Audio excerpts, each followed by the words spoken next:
Mountains crumble, rivers bend. Grace is flowing and never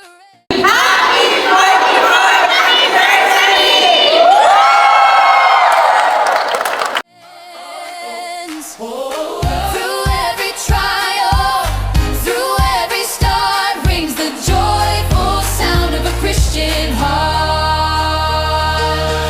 Faith like a fire burning bright, bright. It dances, it leaps, it fills the night. A melody soaring, never to part from the joyful sound of a Christian heart. Hallelujah. Sing it loud, sing it clear, feel the love. Alam niyo po, natutuwa kami na kayo po ay kasama namin ngayong gabi. Ginamit na ng Panginoon yung ganitong gawain para ikaw ay magkaroon ng pagbabago sa iyong buhay. Wipe away every tear. Oh, the chains are breaking, falling apart to the joyful sound of a Christian heart. Umaawi, nagpupuri, nagdiriwang ang lahat.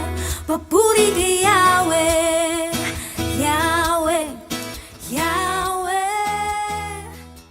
Galing po po yan ng Bulacan.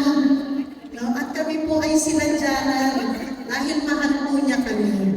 Happy 44 years anniversary sa napakasipag na community, San Lorenzo Catholic Charismatic Renewal Movement. Amen? God is good. All the time. Mapalapakan natin sa natin malakas na lakas. Kabigyan tunay ng isang malaking biyaya ang mag-celebrate ng 44 years. Sabi ka kanina parang bihira na yung ganitong tumatagal. Siyempre, papasalamat natin na ito ay sa biyaya at grasya ng ating Panginoon. Amen po ba?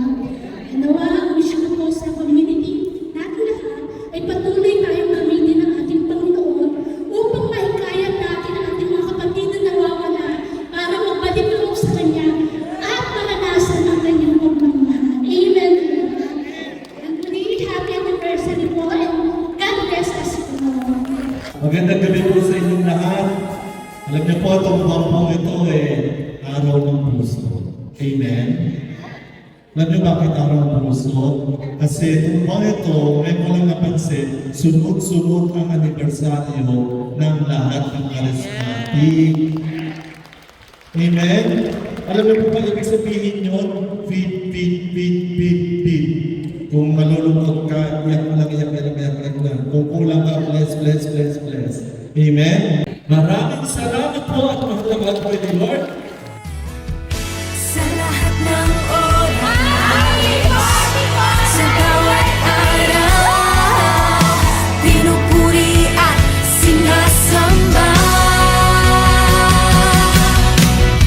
Ikaw ang tunay na Diyos, hari ng mga hari, tapat kailanman, hindi nagbabago.